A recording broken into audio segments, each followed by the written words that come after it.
Bonjour, je voudrais raconter la vie et le martyre des 16 carmélites de Compiègne, qui a eu lieu exactement le 17 juillet 1794. Leur martyre, en fait, a quelque chose de très important. En effet, il se peut que de l'autre côté de cette vie, on se rende compte que, en fait, elles ont arrêté par leur martyre ce qu'on a appelé la Grande Terreur. Ça veut dire ce moment où Robespierre et Saint-Just ont estimé que pour tenir la France dans la Révolution, il fallait massacrer tous ceux qui étaient suspects, même la suspicion suffisait, et sans avocat pour être exécutés. Il n'y avait d'ailleurs dans ce tribunal révolutionnaire de terreur que deux peines possibles, soit l'acquittement, soit l'exécution. Toujours est-il que je vais montrer toute une série de signes qui fait que, au cours des siècles qui ont suivi, certains ont vraiment pensé que leurs martyrs à Compiègne, elles furent toutes les 16 guillotinées, avaient arrêté la terreur 11 jours plus tard. Évidemment, on se dit, mais pourquoi? Comment ça pourrait être possible? Est-ce que c'est par un phénomène politique? Non, non, c'est par l'action de Dieu. Et véritablement, ça ouvre à une question particulière qui s'appelle le mystère de l'offrande de soi comme victime. Et c'est pas la première fois que quelque chose comme ça se voit dans l'Église, à commencer par Jésus, Dieu fait homme, qui s'est offert comme victime pour notre péché. Mais on devrait dire avec les protestants, il l'a fait lui parce que lui, il est Dieu. Cependant, il faut regarder ce qu'il dit dans Saint Jean. Si quelqu'un croit en moi, il fera les œuvres que je fais. Il en fera même de plus grandes parce que je vais vers le Père. Et on pourrait citer, par exemple, au moment de la fondation du Canada, une petite sœur française qui, pour les Canadiens, a eu un sort à peu près analogue, la bienheureuse sœur Marie-Catherine de Saint-Augustin. Elle, venue de France, venue se consacrer pour l'évangélisation des Amérindiens, elle voyait que ça ne marchait pas. Les jésuites qui courageusement allaient parler du Christ dans les tribus iroquoises se faisaient sans arrêt massacrer, torturer cruellement, exécuter. Alors elle décida, à un moment donné, simplement, si Jésus le voulait, d'offrir sa vie pour que ça se passe bien maintenant. Et à ce moment-là, elle commença à être tentée par toutes sortes de démons, comme si tous les démons de l'Amérique du Nord venaient en elle, et du coup, ne pouvaient plus s'occuper des Iroquois. Et à partir de ce moment-là, l'évangélisation commença en paix. Les Iroquois commencèrent à entendre le message de l'évangile. En tout cas, lorsqu'on en parle aux Québécois, ceux qui connaissent l'histoire de l'évangélisation du Québec, ils savent que cette petite sœur-là a eu un rôle très particulier.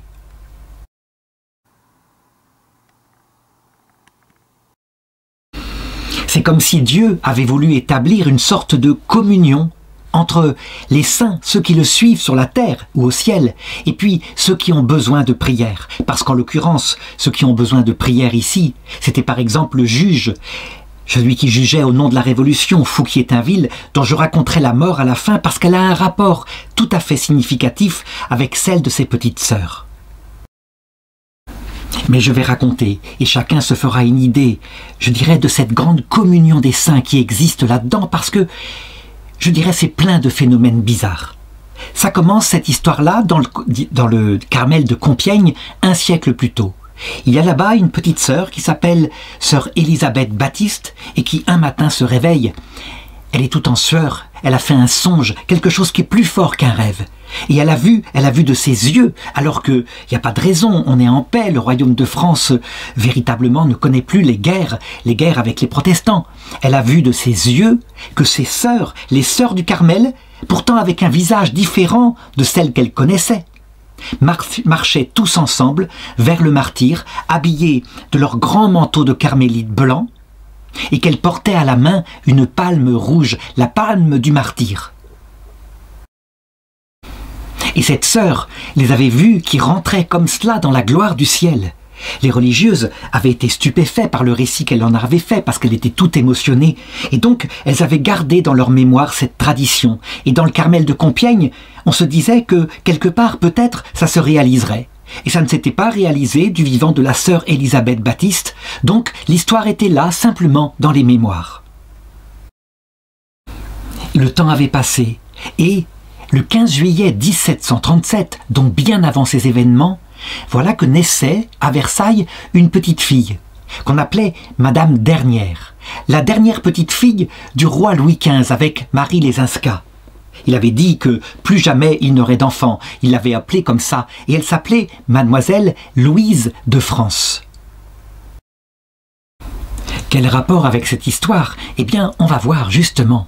Cette petite fille avait été mise en pension, et ce qu'on avait remarqué, étant toute petite, c'est qu'elle était fort orgueilleuse, puisque, arrivée dans cette pension tenue par des religieuses, elle demandait que les serviteurs qui étaient dans sa chambre, quand elle y entrait, se lèvent en sa présence, parce que tout de même, elle n'était pas n'importe qui, elle était la fille du roi de France. Ce à quoi ses préceptrices lui avaient répondu, « Mais moi, je ne vais pas me lever devant vous, madame, puisque je suis fille de Dieu. » Donc elle ne partait pas sur une voie de sainteté quand elle était petite, mais curieusement, cette âme rebelle allait découvrir Dieu et la profondeur de Dieu, si bien que quand elle revint à Versailles à un moment donné, elle était comme étrangère à cette cour très artificielle et elle commençait à penser à se consacrer à Dieu, et pourquoi pas dans le Carmel. Seulement, il lui fallait l'autorisation de son père, Louis XV, qui lui avait des projets de mariage pour elle.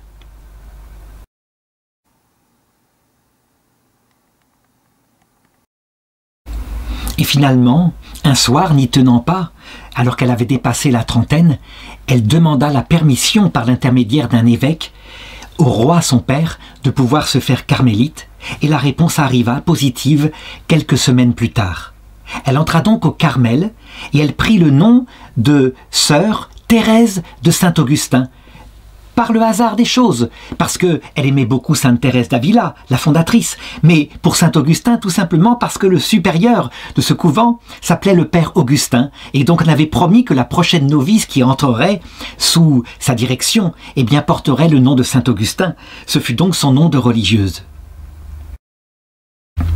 Elle était entrée au Carmel de Saint-Denis, dans la région parisienne, qui était l'un des Carmels les plus pauvres, qui était au bord d'ailleurs de la fermeture, mais son entrée providentielle évita cette fermeture parce qu'elle amena évidemment une immense dot. C'était comme ça à l'époque. Il fallait, quand on entrait dans la vie religieuse, parce qu'il y avait beaucoup de vocations, pouvoir apporter, comme à son mariage, une dot. Toujours est-il que très vite, évidemment, les supérieurs l'élirent maîtresse des novices, et puis ensuite prieure de leur couvent. Et elle vivait la vie religieuse comme les autres, avec une très grande ferveur. Par contre, dès qu'il fallait défendre son ordre, et puis par exemple récupérer les carmélites qui avaient été chassés d'Autriche par l'empereur, qui voulait se débarrasser de la vie religieuse, elle était là, hyper active, se servant des relations qu'elle avait gardées à Versailles pour les dispatcher un petit peu dans tous les Carmels de la région. Elle aidait aussi des religieuses qui ne pouvaient pas payer leur dot. Et c'est ainsi qu'un jour se présenta au Carmel une jeune fille qui voulait y rentrer, mais qui n'avait absolument pas de quoi payer. Elle s'appelait Marie-Madeleine Claudine, et de son nom de famille Lidoine. Elle était née en 1752. Elle voulait se consacrer à Dieu. Eh bien, Mère Thérèse de Saint-Augustin, donc bien bienheureuse Louise de France, qui était supérieure du couvent de Saint-Denis, paya pour elle la dot et la fit rentrer. Et ensuite, elle dispersa les sœurs dans les meilleurs endroits, de telle façon qu'il y en ait un peu partout, que les Carmels se fortifient dans toute la France. Et quant à cette sœur-là, qui s'appelait donc maintenant Thérèse de Saint-Augustin, elle avait pris le même nom que sa bienfaitrice, ne serait-ce qu'en reconnaissance, eh bien, elle l'envoya dans le Carmel de Compiègne. Quant à Louise de France, qui mourut en odeur de sainteté en 1787, eh bien, elle ne sut pas ce que préparait de telles nominations, parce qu'en fait, la petite religieuse qu'elle avait envoyée à Compiègne, eh bien, fut très vite élue à son tour supérieure du couvent de Compiègne. Et la Révolution éclata en 1789, alors qu'elle était donc la prieure. Et voilà où on en arrive.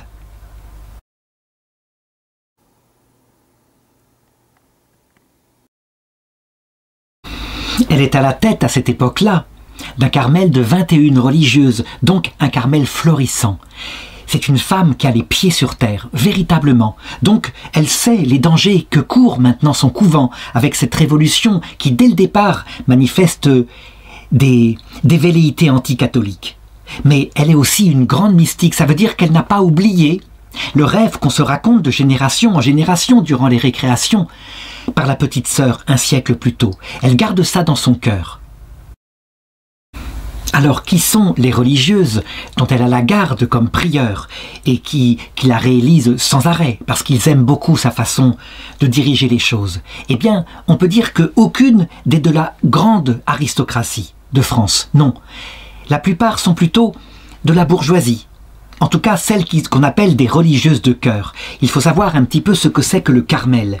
Elles sont donc du Carmel déchaussé. Ça veut dire des carmélites qui ont été réformés au XVIe siècle par sainte Thérèse d'Avila, qui a remis l'ascèse dans le couvent, et donc elle se caractérise par rapport aux carmélites qui n'ont pas reconnu cette réforme par leur très grande pauvreté. Elles portent les pieds nus dans des sandales, et c'est pourquoi on les appelle des carmélites déchaussés. Cet ordre a eu un grand succès en Espagne, là où il a été fondé. Il a été, il faut dire, à la source d'une des plus grandes découvertes, des plus grandes révolutions de la théologie mystique, grâce aux écrits non seulement de sainte Thérèse d'Avila, mais de saint Jean de la Croix. Et puis, elles ont commencé à essaimer en France durant le grand siècle spirituel, si bien qu'en France, il y a près d'une centaine de Carmels. La règle est assez sévère, mais en réalité, elle est surtout centrée sur la contemplation. Ça veut dire que le temps le plus important dans la vie de ces religieuses, c'est l'oraison silencieuse au cœur, ou l'adoration du Saint-Sacrement, sans compter évidemment les offices et la messe. Mais c'est aussi une vie équilibrée, avec un temps de récréation, du travail manuel ensemble, et le silence toute la journée, sauf durant le temps de récréation. On pourrait dire que parmi ces religieuses, il y en a de trois sortes. Il y a ce qu'on appelle les sœurs de cœur, celles qui ont une certaine culture, qui peuvent lire par exemple les psaumes et qui s'y intéressent, qui aiment finalement les longs temps passés à l'oraison. Et on a parmi elles par exemple la sous-prieure qui s'appelle Sœur Saint-Louis, qui est née Marie-Anne Françoise Brideau en 1751. On doit citer aussi Mère Henriette de Jésus, qui a 49 ans, et qui est la maîtresse des novices, qui est née Françoise Gabrielle Colbert de Croissy, donc elle, de la petite noblesse. Celles qui sont moins cultivées, qui sont moins portées, je dirais, à passer des heures comme ça à l'oraison ou à chanter l'office, eh bien, elles ont un statut de sœurs converses. Ça veut dire qu'elles vont être chargées davantage des tâches matérielles, mais aussi éventuellement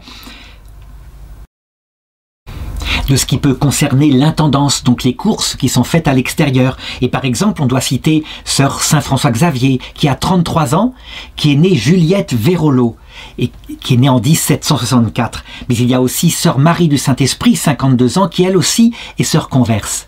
Et puis, le troisième type de sœurs, ce sont des femmes, souvent veuves, qui veulent se consacrer à Dieu pour le reste de leur vie. On les appelle un peu les tourières. Elles sont à l'extérieur du couvent tout en vivant un petit peu la vie du couvent. On en a deux. On a Sœur Catherine qui a 52 ans et puis on a Sœur Thérèse, 49 ans, qui est aussi tourière. Ce qui est intéressant de voir, c'est que toutes sont rentrées dans le monastère volontairement, librement, portées par une vocation. Toutes. C'est l'amour de Dieu qui les y pousse.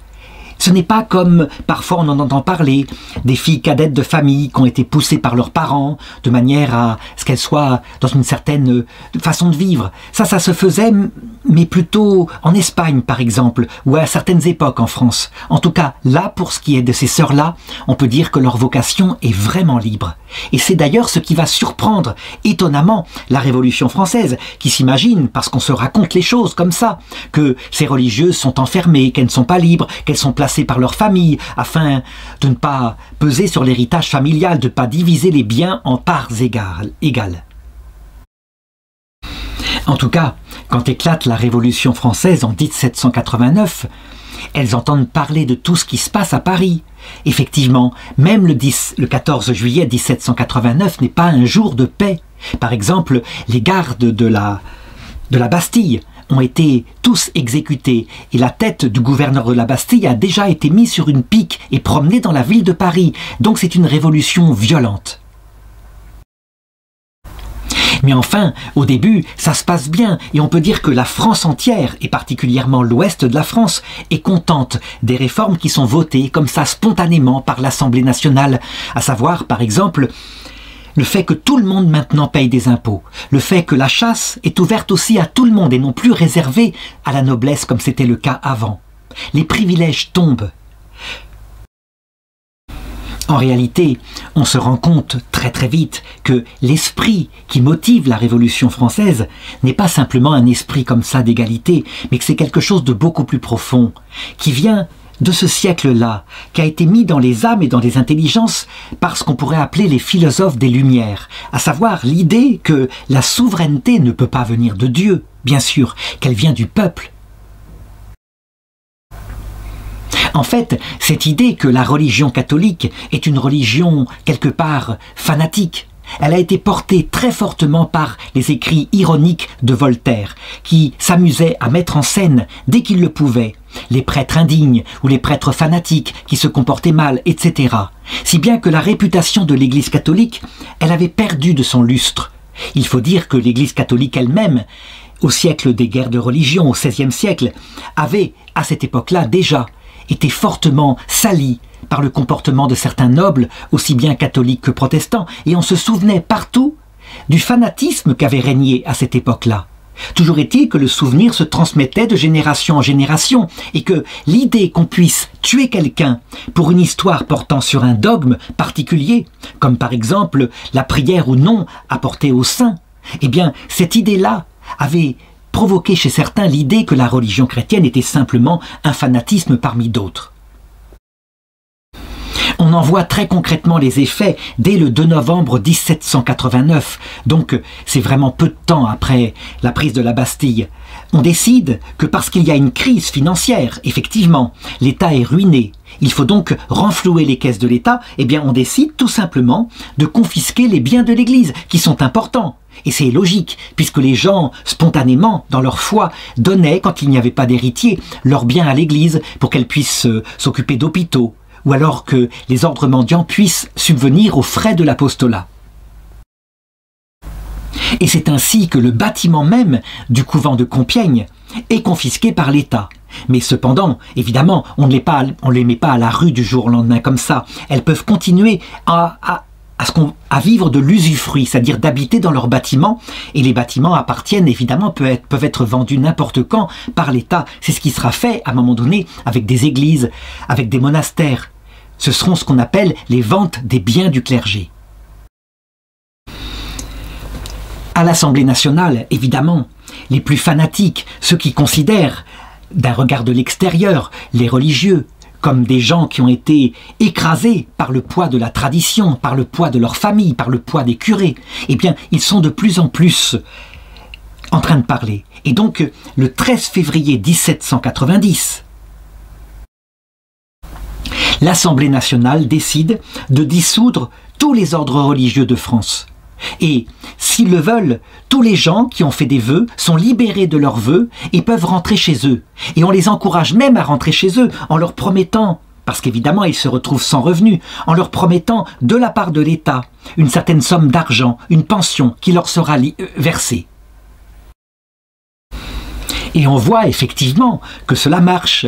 Un petit peu partout dans les couvents de France, des religieuses et des religieux défroquent. Et on a des images de cette époque-là qui semblent indiquer que c'est même une majorité. En réalité, ce n'est pas vrai. On est même surpris par la grande qualité de la fidélité du clergé. Quant aux carmélites de Compiègne, eh bien, pendant leur chapitre, sous l'impulsion de leur prieur, chacun est mis devant la possibilité qu'il a, eh bien, de quitter le couvent s'il le veut. Et chacun est libre, évidemment, parce que c'est encore permis par l'Assemblée constituante. Chacun est libre aussi, s'il le veut, de rester fidèle à ses vœux. Et là, il va se passer quelque chose de très fort, à savoir que toute la communauté, unanimement, peut-être parce qu'elle est unie par des grands liens d'affectueux, c'est possible, mais je pense certainement aussi parce qu'il y a une forte vocation, une solide vocation dedans, eh bien toutes décident ceci. Nous déclarons vouloir vivre et mourir dans notre sainte maison, Évidemment, les autorités civiles de Compiègne sont assez surprises de les voir ainsi unanimement vouloir rester religieuses. Parce que, en plus, on leur donne une véritable pension. Elles touchent 7243 livres de pension annuelle légale. Donc elles peuvent véritablement, sans problème, retourner dans leur famille et s'installer. C'est une somme assez importante. Alors on pourrait comprendre la réaction de celles qui ont fait leurs vœux définitifs, leurs vœux solennels. Elles restent fidèles à leurs paroles. Mais il y en a une qui s'appelle Sœur Constance de Jésus, qui n'est que novice. Cette petite sœur qui en 1790 est âgée de 33 ans s'appelle Marie-Geneviève Meunier. Et donc en religion, elle a pris le nom de Sœur Constance de Jésus. C'est une fille très simple qui est née d'ailleurs à Saint-Denis et qui a rejoint le Carmel de Compiègne. Son père, qui s'appelle Noël Meunier, est un simple laboureur, tandis que sa mère, qui s'appelle Marie-Geneviève Boursier, eh bien, elle s'occupe de la basse-cour à la ferme. Elle choisit, sa mère choisit comme parrain un simple maître charpentier. Donc on le voit, elle est d'un milieu très simple. Mais elle entend la vocation de Dieu très jeune et elle finit par obtenir son entrée au Carmel à l'âge de 24 ans. Le 29 mai 1788. Et donc, elle n'a pas prononcé ses vœux. Et voilà que, en 1789, l'Assemblée nationale, déjà très en suspicion par rapport à la vie religieuse, a suspendu complètement la possibilité de porter des vœux, de faire des vœux perpétuels, dans l'attente de ce qui va suivre. Et donc, elle pourrait, si elle le veut, sans trahir aucunement sa parole, rentrer chez elle avec la somme qui lui est allouée. Eh bien non, elle décide de rester avec ses sœurs. Et d'ailleurs, elle attend avec espoir la possibilité de prononcer ses vœux. Elle n'attend que cela. Et c'est ainsi que, sans qu'aucune ne soit partie, les sœurs vont continuer leur vie religieuse fidèlement dans leur couvent de Compiègne, avec le regard de plus en plus suspicieux des autorités civiles, d'autant plus que, à cette époque-là, les choses se durcissent. Ça veut dire que on est de plus en plus méfiant, en particulier par rapport aux prêtres, parce que beaucoup de prêtres ont refusé de prêter serment à la constitution civile du clergé. À l'Assemblée constituante, de plus en plus de voix s'élèvent et sont de plus en plus fanatisées ou exaltées contre l'Église. On décide le 18 août 1792, par un vote unanime, que les religieuses qui sont restées dans leur couvent, ici ou là en France, seront maintenant toutes expulsées. Une date effective du départ est fixée pour le 1er octobre. Et là, évidemment, au couvent de Compiègne, on sent monter la violence. Et c'est à ce moment-là que, durant un chapitre, leur mère prieure, Mère Thérèse de Saint-Augustin, leur parle et leur raconte officiellement, elle leur en parle, ce songe qu'avait fait la petite religieuse un siècle plus tôt. Et elle leur dit, vous savez, ça n'a pas eu lieu de son vivant, mais peut-être qu'en fait, elle avait été prévenue par Dieu que ça serait pour nous de vivre cela. Et elle met les sœurs devant cette perspective avec réalisme en leur disant « Regardez, il y a des exécutions qui commencent à se faire à Paris, des exécutions arbitraires. La mort pourrait bien tomber sur nous. Est-ce que vous seriez prêtes, mes sœurs, à donner votre vie en sacrifice pour notre pays, pour la France, afin que toutes les horreurs qui se passent un peu partout cessent ?»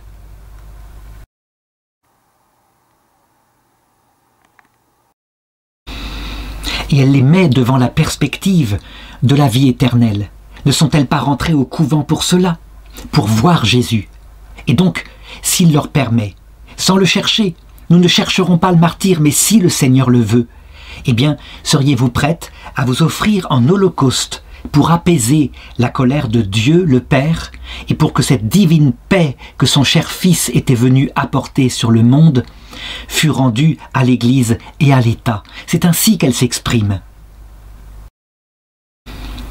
Et les sœurs sont là, face à cette perspective, durant le chapitre, et on peut dire que toutes disent que c'est quelque chose d'excellent, qu'elles ne sont pas rentrées pour être simplement comme ça, religieuses sur la terre, mais qu'elles sont rentrées vraiment pour le service de Dieu, et donc que si Dieu le veut, eh bien, leur vie lui appartienne.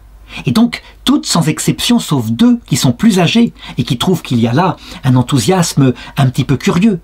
eh bien toutes font ce vœu. Elles s'offrent et elles offrent leur communauté si Dieu le veut.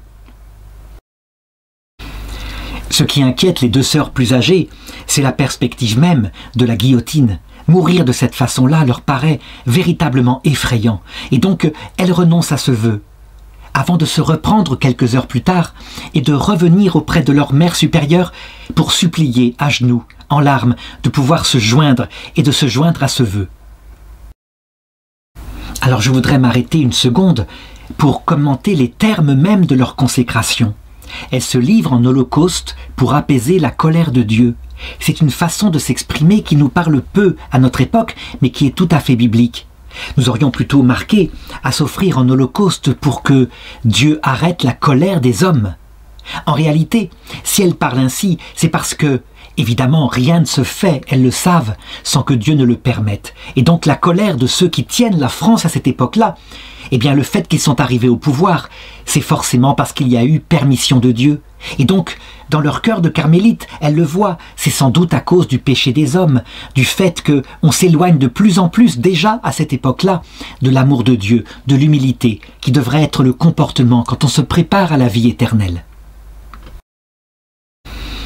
En tout cas, à partir de ce moment-là, et avec cette spiritualité qui n'a pas encore été transformée par la future docteure de l'Église, Carmélite elle-même, qui est Sainte Thérèse de l'Enfant Jésus, eh bien, tout va être signe pour elle. Par exemple, le 14 septembre 1792, c'est le jour de l'exaltation de la Sainte Croix. Eh bien, finalement, c'est le jour que choisit l'Assemblée constituante pour les expulser de leur couvent, alors qu'elle devait avoir normalement un délai jusqu'au mois d'octobre. L'une des plus grandes souffrances qu'elles ont à vivre, et sœur Constance en particulier, c'est le fait qu'on ne leur permet pas de sortir en tenue de religieuse. Elles doivent s'habiller en civil. La tenue de religieuse, certes, c'est pas quelque chose de si important que cela par rapport à la tenue de l'âme, mais tout de même, c'est la marque de leur consécration. Pour bien montrer que, pour elles, il ne s'agit pas de se précipiter vers le martyre de manière crâneuse, mais pas du tout. Quand un décret du 15 août 1792 oblige les religieuses à faire une sorte de promesse, une promesse qui dit ceci: « Je jure d'être fidèle à la nation et de maintenir la liberté et l'égalité ou de mourir en les défendant. » Eh bien, elles réfléchissent entre elles, est-ce que cette promesse-là est quelque chose d'opposé à leurs vœux? Pas du tout, alors elles le font, tout simplement. Ce serment liberté-égalité leur paraît tout à fait possible, et ce ne sera pas la décision de toutes les religieuses de France. Certaines sont mordicus, vent debout, y compris devant cette promesse-là, parce qu'elles ne veulent rien céder. Pour elles, le seul vœu d'obéissance qu'elles font, ce n'est pas à la nation, mais c'est à Dieu et à leurs supérieurs. Donc on le voit, les carmélites de Compiègne ne sont pas du tout des extrémistes. Par contre, quand il s'agit de prêter serment à la constitution civile du clergé, là, elles refusent, parce qu'elles voient bien que c'est quelque chose de tout à fait différent, que leur roi, et d'ailleurs le pape bientôt, lui-même refusera. Alors est-ce qu'elles se retrouvent à la rue? Non. Non, des gens de Compiègne, très courageux, il faut bien comprendre qu'ils mettent en danger leur propre famille, acceptent de les recevoir, mais par petits groupes de 5, et donc elles sont dispersées dans 4 maisons de Compiègne. Elles vivent ainsi, parmi les gens, habillées en civil, et elles arrivent à se rendre à un rendez-vous commun, chaque jour, à la messe, à l'église Saint-Antoine de Compiègne. Et chaque jour, lorsqu'elles se réunissent, eh bien, secrètement et discrètement, elles reprononcent ensemble leurs vœux de sacrifice pour la France, pour la nation, pour la paix. Elles sont extrêmement discrètes, elles ne se mettent pas en avant. Pas question de mettre en danger les familles qui les accueillent, bien au contraire, et pourtant, elles sont repérées par la municipalité en particulier de Compiègne, qui sait qu'elles sont des religieuses et qu'elles s'obstinent à vivre leur vie religieuse, quoi qu'en habit civil. Pendant ce temps, à Paris, les choses se durcissent. On peut dire que les plus fanatiques, véritablement, prennent de plus en plus en main l'Assemblée constituante. Et donc les lois antichrétiennes s'établissent dans toute la France. On a décidé maintenant qu'il faut carrément déchristianiser la France et le faire de force, pour mettre à la place la raison philosophique. Donc à partir de l'automne 1793, on peut dire que l'exercice du culte catholique devient de plus en plus difficile. Il y a des prêtres qui ont prêté serment à la constitution civile du clergé, et les gens s'en méfient quelque part. Ils savent qu'ils ne sont pas pleinement de Dieu. Et puis, ceux qui ont refusé de prêter serment, ils risquent leur vie. Ils sont souvent cachés par des familles courageuses et ils disent la messe. Quant aux sœurs, elles, eh bien, elles vont à la messe tout simplement, à la paroisse, parce qu'elles y vont pour le Christ. Elles reçoivent le Christ présent dans l'Eucharistie et elles savent que la consécration, même par un prêtre jureur, c'est une consécration valide. Donc on le voit, chez elles, aucun extrémisme. À un moment donné, vers le 10 juin 1794, alors que la Révolution est menacée de l'intérieur du pays par la révolte qui a eu lieu du côté de l'ouest de la France, en Vendée, au nom du Sacré-Cœur et pour le roi, donc avec le symbole du cœur de Jésus qui est porté sur la poitrine des combattants, qui sont souvent des paysans, qui tiennent simplement à garder leur foi et leur culture.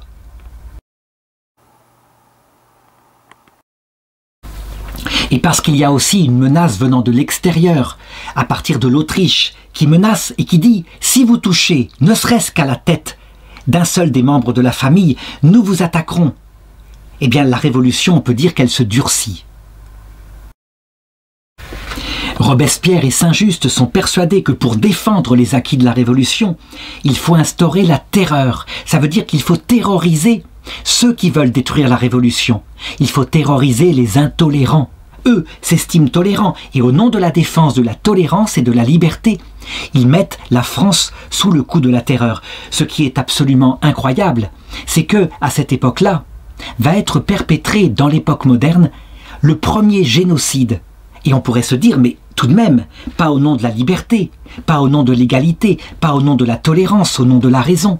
Si, parce qu'en fait, l'idée qui est née de Voltaire, c'est qu'il faut être intolérant avec les intolérants.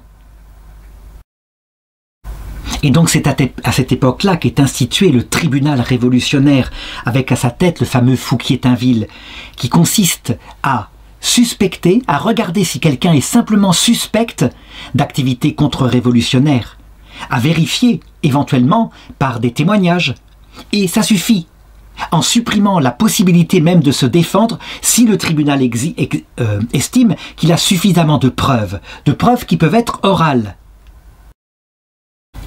Ces tribunaux d'exception qui n'ont que deux peines, soit, je l'ai dit, la peine de mort, soit le fait d'être libéré, eh bien, ils se répandent aussi dans les régions et les abus seront tellement flagrants qu'à un moment donné, Paris décidera tout de même de les supprimer.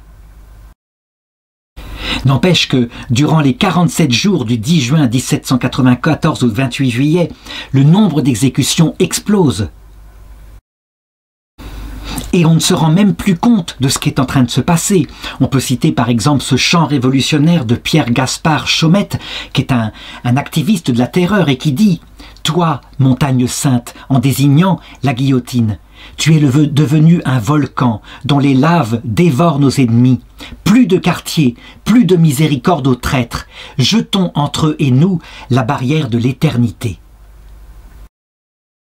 À cette période-là, on peut dire que tout le monde est suspect, et en particulier ceux qui sont un petit peu modérés dans l'application des décrets de l'Assemblée à Paris. Ils sont considérés comme des contre-révolutionnaires, et c'est ce qui va tomber comme suspicion en particulier sur les autorités civiles de Compiègne, qui évidemment doivent pouvoir se défendre. Et comment faire pour survivre parce qu'on risque sa peau en étant modéré? Eh bien, on fait du zèle et on livre quelques-unes des fanatiques qu'on estime être présentes dans la ville. Et qui sont les fanatiques? Eh bien, ce sont ces carmélites. On se demande souvent, mais ce n'est pas possible. Par exemple, Judas n'a pas pu livrer Jésus pour quelques pièces d'argent. Eh bien, quelquefois, on peut livrer des personnes innocentes uniquement parce qu'on veut sauver sa propre peau. Ça existe. Tous les motifs humains ne sont pas des grands motifs mystiques, ce sont des motifs comme l'argent, le plaisir, la gloire, parfois la survie. Et l'homme est capable du pire dans ces cas-là. Toujours est-il que le 21 juin 1794, les 4 maisons où elles se sont réfugiées sont perquisitionnées. Et on trouve effectivement dans ces maisons des choses extrêmement compromettantes, à savoir des images du Sacré-Cœur de Jésus, dévotion qui avait été instituée par sainte Marguerite-Marie Alacoque, qui n'avait rien à voir évidemment avec les révoltés de la Vendée. Mais les révolutionnaires n'en savent rien. Pour eux, c'est le même symbole que la Vendée, et donc ça prouve qu'elles sont bien des fanatiques qui sont en discussion et en contact avec la révolte de l'ouest de la France.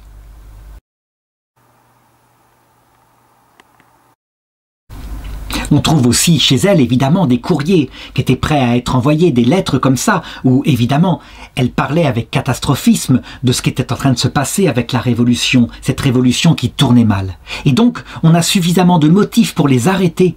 Et elles qui étaient dispersées, eh bien, curieusement, elles vont se retrouver ensemble en prison à Paris. Et c'est ainsi que se reconstitue le Carmel de Compiègne.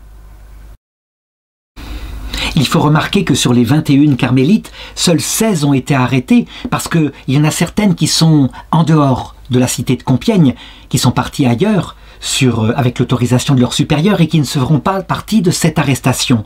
D'autre part, il y a la mère supérieure,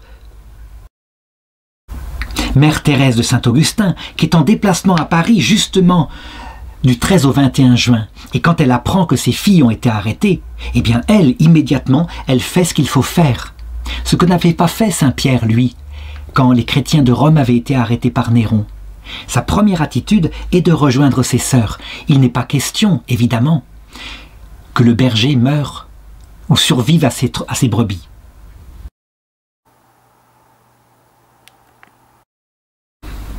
Elles se retrouvent donc ensemble en prison et ça devient évidemment à Paris une affaire d'État. Pourtant, ce n'est pas la première fois que des religieux sont exécutés. On sait à quel point les choses ont été pratiquées massivement, par exemple du côté de Nantes, avec ces religieux et ces religieuses qui avaient refusé de prêter serment à la constitution civile du clergé et qui souvent étaient mis ensemble sur des bateaux, attachés par couple, un homme et une femme, un prêtre et une religieuse ensemble, souvent nus, et le bateau était coulé au milieu de la Loire. C'était la grande baignoire nationale, une façon de se débarrasser en masse de ces gens qui résistaient à la pensée libératrice, à la pensée tolérante de la Révolution française. On avait eu des religieuses qui avaient été exécutées, comme par exemple les filles de la Charité, qui pourtant se dévouaient pour les pauvres. 4 d'entre elles avaient été guillotinées le 26 juin. Et en juillet, ce sont 32 religieuses, des Ursulines, donc des sœurs qui s'occupent plutôt de l'éducation, qui avaient été guillotinées, ainsi que 30 prêtres. Et donc, ce 12 juillet 1794, voilà que ces 16 carmélites sont transférées à Paris. Et ce qui est formidable, c'est que, en pensant peut-être à la prophétie, elles ont remis leur habit religieuse, elles portent leur grand manteau blanc par-dessus leur habit marron.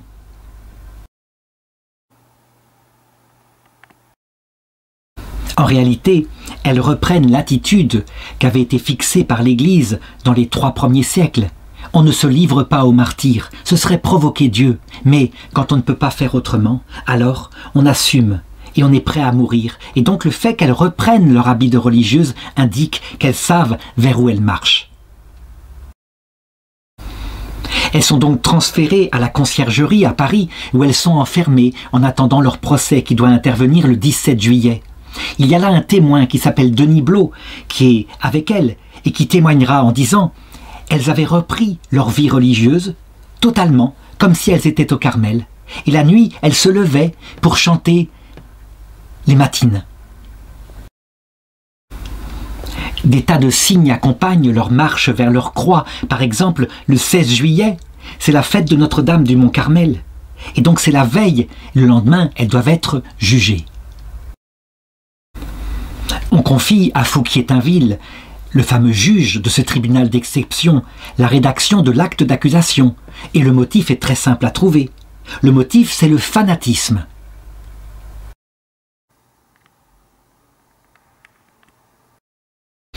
Dans son acte d'accusation, il définit d'ailleurs, avec les philosophes des Lumières, ce que c'est que le fanatisme. Voltaire, par exemple, l'avait défini comme une folie religieuse sombre et cruelle. Et il insistait en disant « on repère les fanatiques au fait qu'ils troublent l'ordre public ». Et donc, quand des fanatiques troublent l'ordre public en se posant en dehors des lois, alors dans ce cas-là, ces fanatiques ne méritent pas la tolérance. Il est intéressant de noter que Jean-Jacques Rousseau, lui qui était beaucoup plus doux, eh bien il écrivait aussi en 1762, et Fouquier-Tinville s'inspira de cela. Quiconque refusera d'obéir à la volonté générale, y sera contraint par tout le corps, ce qui ne signifie autre chose sinon qu'on le forcera à être libre. Or, ces religieuses, en refusant de quitter leurs vœux, en s'obstinant à vivre dans l'esclavage, il faut qu'elles soient forcées à être libres, au nom de la tolérance. Elles sont, par leur simple comportement, une insulte à la Révolution française. On peut dire qu'on est là, face à un problème qui ressurgira à notre époque, mais beaucoup moins violemment, avec peu de menaces de mort. Mais est-ce qu'on doit d'abord obéir à la volonté civile de l'État, de la majorité ? Ou est-ce qu'on doit d'abord obéir à Dieu et à la loi naturelle qui fait que selon sa conscience, on suit ce qu'on estime être le bien? En réalité, ces sœurs ont eu un comportement juste, me semble-t-il, en ce qui concerne les lois qui étaient parfois injustes, mais qui ne touchaient pas au fond de leur conscience, comme par exemple le fait qu'on leur vole leur couvent, qu'on les expulse de leur couvent. Eh bien, elles se soumettaient. Par contre, quand la Révolution essayait de s'immiscer dans leur conscience et voulait les séparer de leurs promesses faites à Dieu, de se consacrer à lui pour leur vie, de leurs promesses faites aussi par un vœu d'obéissance, ça veut dire en renonçant librement à leur liberté pour être sous l'obéissance d'une prieure, afin de devenir humbles en vue d'obtenir la vie éternelle. Eh bien, quand elles estiment que la Révolution touche à leur conscience, à leur relation intime à Dieu, alors elles n'obéissent pas. Elles ne provoquent pas, mais elles n'obéissent pas. Et c'est ainsi. On peut dire que les lois générales, effectivement, sont valables pour des choses extérieures qui touchent le fort externe, mais dès qu'une loi générale nous forcerait à commettre une faute grave, comme par exemple apostasier la foi, proclamer une hérésie, ou alors commettre un péché mortel, on peut dire que là, la loi naturelle s'oppose à ce genre de décision de l'État. Ce qui est très curieux, c'est qu'on voit revenir, dans ces années 2020 où je fais cette vidéo, on voit revenir un petit peu cette tendance-là qui, au nom de la tolérance, devient intolérante. Quand on voit des lois qui s'établissent, par exemple, et qui disent que, à partir de maintenant, tous ceux qui disent que l'avortement parfois est risqué et a des conséquences, ne serait-ce que par une sorte de trouble intérieur, un regret profond, parce qu'on s'est débarrassé de quelque chose qui n'est pas une simple tumeur, alors cette personne-là pourrait être condamnée par la loi pour obstruction à l'avortement et aussi pour propos fallacieux, propos mensongers sur Internet. Eh bien, on est face un petit peu au même problème ici. Ce qui est curieux, c'est que le tribunal de Nuremberg, justement, en se rendant compte qu'il y avait là quelque chose d'absolument terrible, à savoir qu'on pouvait s'immiscer dans la conscience des gens, avait bien indiqué aux anciens nazis qui tous se justifiaient en disant « on a obéi à la loi, on n'est pas coupable, on a simplement fait ce que la loi générale nous demandait ». Le tribunal de Nuremberg leur opposera le droit naturel. Quand une loi est fondamentalement injuste, à savoir qu'elle décrète qu'un homme n'est pas un homme, et qu'on peut l'exécuter, on peut le piller, on peut le vendre, on peut le tuer, on peut le gazer, eh bien cette loi, on a le devoir de ne pas y obéir. Ce qui montre bien que dans la conscience humaine, le droit naturel est avant la loi civile, surtout quand la loi civile s'oppose au droit naturel. Toujours est-il que lui, Fouquier-Tinville, donc l'accusateur public, eh bien, il sert la Révolution. Et d'ailleurs, il demande des lettres qui confirment qu'il doit faire ce qu'il fait, donc des actes d'accusation, les droits de la défense qui sont bafoués, etc. Parce que il le sait, dans sa conscience, quelque chose ne va pas. Et les lettres lui seront données. Et donc plus tard, parce que je raconterai sa mort à la fin de cette vidéo, elle a un rapport avec les événements. Plus tard, il se justifiera jusqu'à la fin en disant « J'ai ma conscience qui est droite, j'ai fait ce qui était normal par rapport aux ordres de la Révolution ». On n'a pas, je dirais, un récit circonstancié de leur procès. On a par contre l'acte d'accusation, comme j'en ai parlé, qui est écrit comme ça. Vous êtes accusé d'avoir formé des conciliabules de contre-révolution et d'avoir continué à vivre soumise à votre règle et à votre supérieur. Vous êtes accusé d'être fanatique. C'est ainsi que l'accusateur parle d'elle. Il accuse aussi ses sœurs d'avoir suivi un homme, monsieur Mulot, qui par ailleurs est un homme marié, et qui serait, paraît-il, un prêtre réfractaire, ce qui évidemment est absurde. Il semblerait qu'il y a un témoin qui peut se présenter pour les défendre, il ne se présentera pas, et on le comprend, il risquait sa propre vie. L'acte de condamnation était imprimé avant même que le procès ait eu lieu, ce qui montre que ça ne servait à rien, c'était pure forme. Il semblerait que, alors qu'on leur demande de prêter de nouveau le serment de liberté-égalité qu'elles avaient prêté sans problème une première fois, alors là, elles refusent de le faire, parce que manifestement, elles voient bien que liberté-égalité, c'est quelque chose qui ne leur va plus. Ce n'est pas la liberté, l'égalité, mais c'est au contraire, chez ceux qui les accusent, un véritable fanatisme antichrétien. En tout cas, qu'elles l'aient fait ou pas, c'est discuté. Il est marqué dans l'acte d'accusation qu'elles avaient refusé de prêter serment, et là ça vise plutôt, évidemment, la constitution civile du clergé. Toujours est-il que, immédiatement, elles sont condamnées à mort, et leur exécution doit avoir lieu le jour même. Ce qui est très étonnant, c'est d'analyser la notion de fanatisme dont j'ai parlé juste avant. Certes, elles sont fanatiques de Dieu et de leur prochain. Elles mettent leur absolu dans l'amour de Dieu et l'amour du prochain, et puis l'oubli d'elles-mêmes. C'est donc un absolu total. Ce n'est pas une idéologie, ce sont des personnes, la personne de Dieu et l'amour du prochain dans un acte d'humilité. C'est plutôt un bien réel qui s'appelle la personne humaine. Quel est l'objet, je dirais, de l'amour révolutionnaire? En réalité, c'est quelque chose de noble qui s'appelle la liberté, la tolérance. Ces idées-là ne devraient pas conduire à la mort. En réalité, quelle que soit l'idée qu'on met en avant, l'idée n'étant pas la personne, mais étant une idéologie, alors on la transforme en une idole. Et c'est là qu'on devient véritablement fanatique, puisque l'idée étant supérieure à la vie des personnes, on peut exécuter tous ceux qui nous semblent s'opposer à cette idée. Ça veut dire en fait qu'on peut le dire, le fanatisme idéologique est né à la Révolution française, non pas chez des catholiques, mais chez ceux qui avaient mis en avant une grande valeur, la tolérance et la liberté. C'est extraordinaire de juger cela parce qu'on le voit. N'importe quelle idée, quand elle est mise au-dessus de l'être humain, et ça peut être la patrie, ça peut être son petit plaisir, ça peut être l'argent, n'importe quelle idée peut conduire à écraser l'homme. Elle devient une idole, et c'est ce qu'on voit en acte. Toujours est-il que ce 17 juillet, donc le 29 Messidor de l'an 2 de la Révolution, eh bien on les sort de leur prison et on les charge sur une remorque, une charrette. On les mène ainsi à la place de l'exécution à Compiègne. Elles sont toutes habillées en religieuses. Elles n'ont pas pu se confesser, mais on devine que Mère Thérèse de Saint-Augustin, qui est leur supérieure, dans leur cellule, a entendu leur confession. Elle ne peut pas leur donner l'absolution, elle n'est bien sûr pas prêtre, mais on peut comme ça, in articulo mortis, entendre la confession et, de manière non sacramentelle, les assurer que Dieu va les recevoir. Les gens sont dans les rues de Compiègne et ils les voient passer dans leurs belles tenues blanches de religieuses et elles chantent successivement le Miserere. Pitié pour moi, Seigneur, dans ton amour. Elles prient pour la France. Et puis elle chante le Salve Regina, à savoir qu'elle confie à la Vierge Marie, la reine de France, celle à qui a été consacrée la France par un vœu de Louis XIII. Elle lui confie la France pour que cette terrible chose qu'est la terreur s'arrête. Elles arrivent enfin sur la place où est dressée la guillotine, et là, elles descendent, et elles se mettent tout à genoux pour renouveler leurs vœux.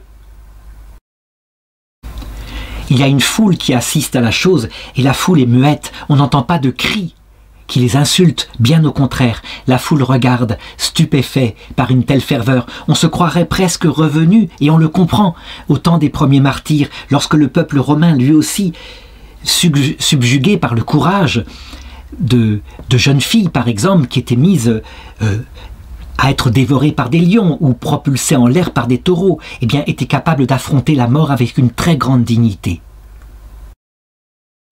À 20 h, Les assistants du bourreau, qui s'appellent Charles-Henri Sanson, viennent chercher la première. Et normalement, celle qui doit passer en première, c'est évidemment toujours la supérieure, parce que on espère que, par la suite, certaines, peut-être, apostasieront. Eh bien non. Celle qui se présente en premier et qui se met à genoux devant la supérieure pour recevoir d'elle sa bénédiction. C'est sœur Constance de Jésus, celle qui n'est que novice, qui n'a même pas prononcé de vœux. Et elle se met à genoux, elle lui demande l'autorisation de mourir, ce que lui donne évidemment sa supérieure.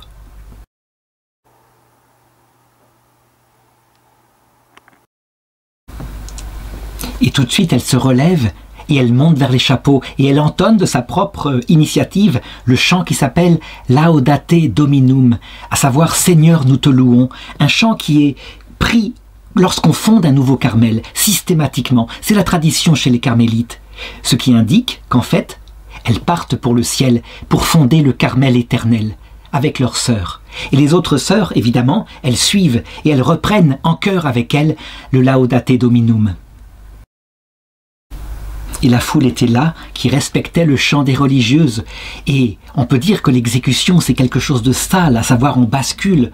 Vite la lunette tombe, la lame tombe, et alors il jaillit un flot de sang, tandis que la tête a roulé dans un panier où il y a de la sciure de bois. Ensuite, le corps est simplement jeté sur le côté, tandis que la place est faite pour la suivante. Donc il n'y a aucune dignité dans cette façon de mourir, et pourtant la foule est là, profondément silencieuse, tandis que une par une, les religieuses montent pour leur exécution, et qu'à chaque fois, évidemment, c'est une voix de moins pour l'hymne qu'elles sont en train de chanter.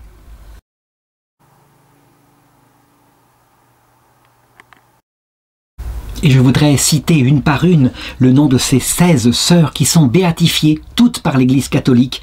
La deuxième à passer, c'est sœur Saint-Louis, qui a 42 ans et qui est la sous-prieure. Ensuite, c'est sœur Euphrasie de l'Immaculée Conception, ce qui d'ailleurs est intéressant, qui montre que le peuple de Dieu savait que Marie est immaculée, alors que le dogme ne sera proclamé que plus de 50 ans plus tard. Elle a 58 ans, c'est une sœur de cœur. Puis vient sœur Julie-Louise de Jésus, 53 ans, sœur de cœur. Sœur Marthe, 51 ans, qui est née Marie Dufour et qui est née le 2 octobre 1741. Ensuite, c'est une sœur âgée, une qui avait, sur un premier coup de tête, refusé le martyre, je l'avais raconté tout à l'heure, sœur de Jésus crucifié, 78 ans, qui était née Marie-Anne Piécourt. Ensuite, sœur Marie du Saint-Esprit, 52 ans, sœur Saint-François-Xavier, 33 ans, née Juliette Vérolo, sœur Thérèse de Saint-Ignace, 51 ans, sœur Charlotte de la Résurrection, 78 ans, qui elle aussi est une sœur de cœur et qui fête le jubilé de son entrée dans la vie religieuse. Et la 10e à être décapitée, c'est sœur Charlotte de la Résurrection, 78 ans, née en 1715 dans l'Oise. Elle s'appelait Marie-Madeleine Françoise Touret et on a d'elle un portrait fait par ses parents à cette époque-là.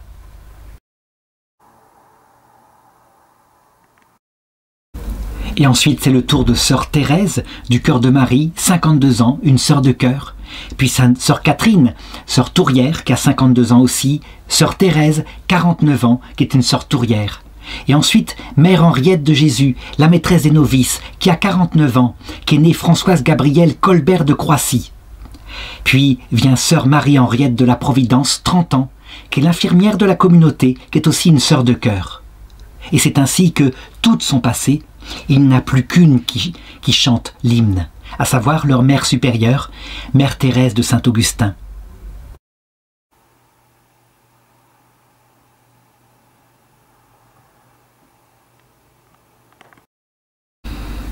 Elle monte à son tour sur la planche et elle part vers le ciel. Les auteurs romantiques qui écriront plus tard, le dialogue des Carmélites, par exemple Georges Bernanos, mettra dans la tête de cette religieuse, celle qui avait accompagné son petit troupeau pour le ciel, des pensées terribles de peur parce comme si elle portait, elle toute seule, toutes les peurs qu'auraient pu éprouver ses sœurs, et qu'elle les prenait sur elle avant de mourir à son tour. En réalité, on ne sait pas du tout ce qu'elle a pensé. Elle est montée simplement, avec dignité, vers son propre martyre.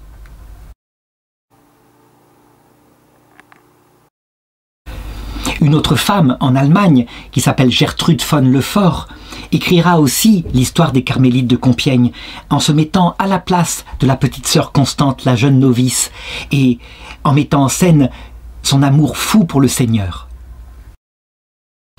Ce qui est certain, c'est que leur martyre va profondément bouleverser la France, mais même silencieusement à cette époque-là, d'autant plus que les événements politiques vont suivre, à savoir que, je l'ai dit, elles avaient consacré leur vie et leur mort pour que la terreur s'arrête sur la France. Et de fait, 11 jours plus tard, la terreur s'arrête. Robespierre et Saint-Just sont arrêtés par l'Assemblée, ils y sont mal pris, ils ont menacé d'exécuter encore certains qui leur paraissaient trop modérés, mais sans citer leur nom, si bien que tout le monde a eu peur et qu'on a voté leur propre déchéance. Ils sont donc portés à l'échafaud. Le même jour, le tribunal révolutionnaire est réformé et des nouveaux membres en sont nommés, dont fait partie Fouquier-Tinville. Nous sommes le 10 Thermidor, donc le 28 juillet 1794. Très vite, un membre du Parlement s'inquiète que son nom figure et il le fait retirer et il demande qu'on décrète une arrestation contre lui. Fouquier-Tinville est sûr de son bon droit. Il a agi conformément aux ordres de la Révolution et donc il se livre lui-même en estimant qu'il sera jugé avec vérité. Lui qui a pratiqué des jugements sans avocat.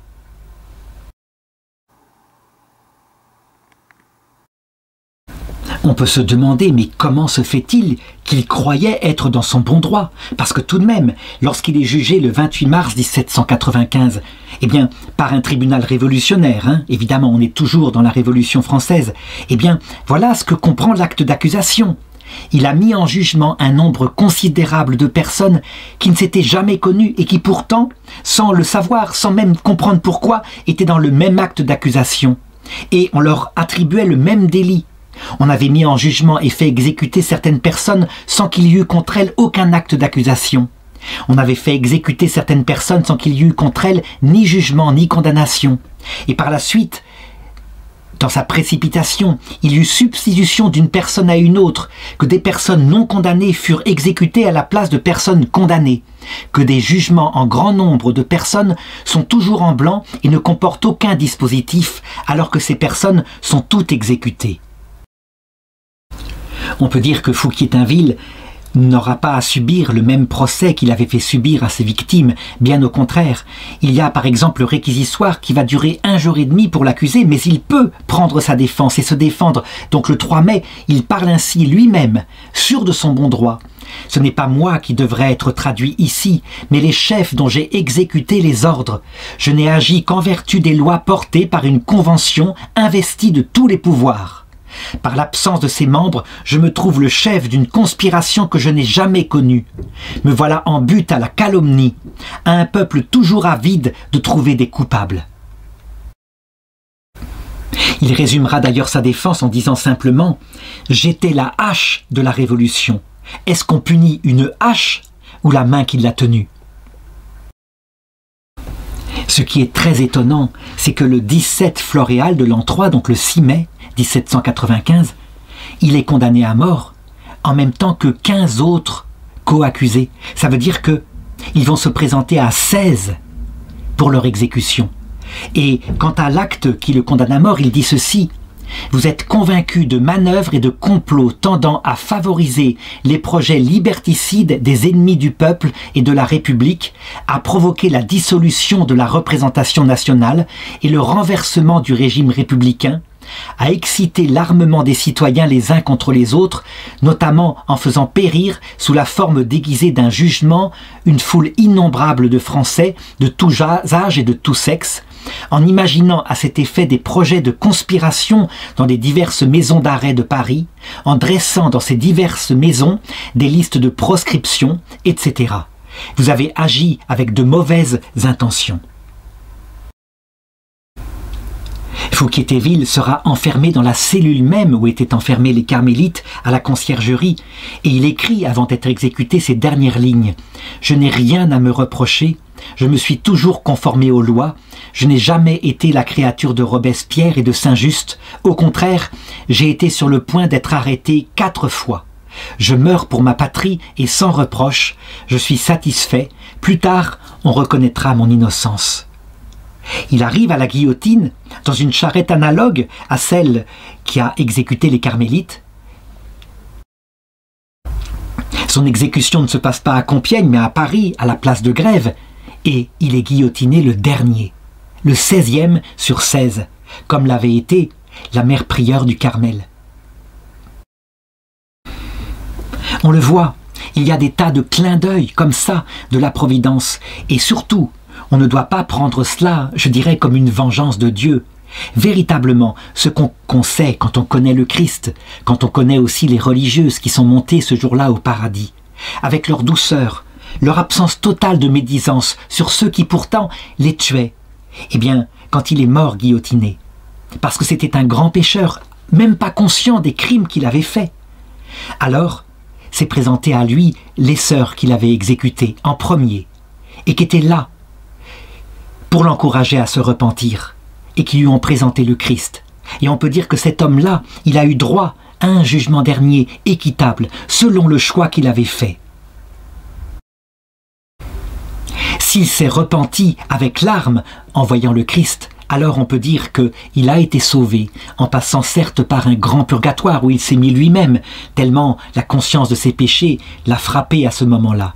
Si par contre il est resté obstinément dans la certitude qu'il avait bien agi, pourtant les actes horribles qu'il avait faits étaient factuels, alors dans ce cas-là, face au Christ, il y a une pleine lucidité, une pleine maîtrise de soi. Ça devient un blasphème contre l'Esprit Saint. Et là, personne n'a plus rien pour lui. Dans ce cas, il s'est damné pour l'éternité et il ne changera jamais d'idée. Le corps des 16 religieuses ne sera pas respecté. Ils seront chargés dans une charrette avec les têtes et ils seront jetés dans une fosse commune. Leurs vêtements religieux évidemment seront jetés avec elles. Donc on garde d'elles quelques reliques, comme les vêtements civils qu'elles portaient et qu'elles avaient quittés pour partir à leur arrestation.